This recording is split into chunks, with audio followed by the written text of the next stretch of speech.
जी, आपने बिल्कुल ठीक कहा। पश्चिमी उत्तर प्रदेश में अगर कहीं बात होती है तो शुरुआत मुजफ्फरनगर से होती है, लेकिन तस्वीरों के साथ दिखाऊंगा कि किस तरीके की तैयारी चुनाव आयोग की तरफ से की गई है।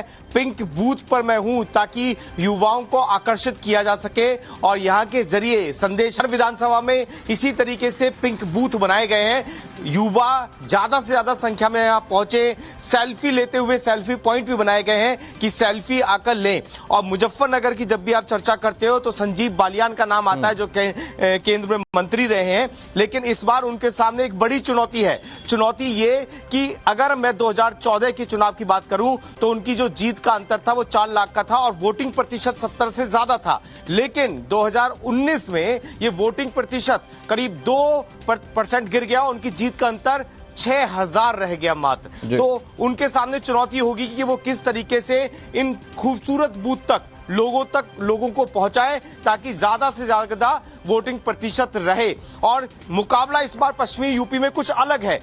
वजह यह है कि जयंत चौधरी साथ में आ गए हैं इस बार बीजेपी के। पिछली बार वो साथ में नहीं थे, लेकिन चुनौती कुछ और समाज से भी मिली है और बीजेपी के अंदर से भी चुनौती मिली है।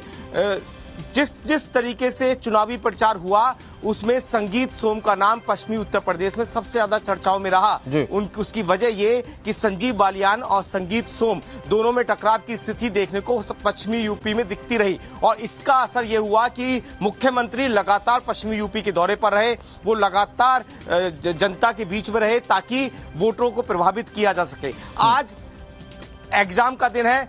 संजीव बालियान और तमाम पश्चिमी यूपी के वो नेता जो 2014 ये हाई प्रोफाइल सीट है, क्योंकि संजीव बालियान का नाम जुड़ जाता है, सालों से यहाँ वो सियासत करते रहे, खुद केंद्र में मंत्री रहे, तो ऐसे में ये सीट बहुत इंपॉर्टेंट है और जनता के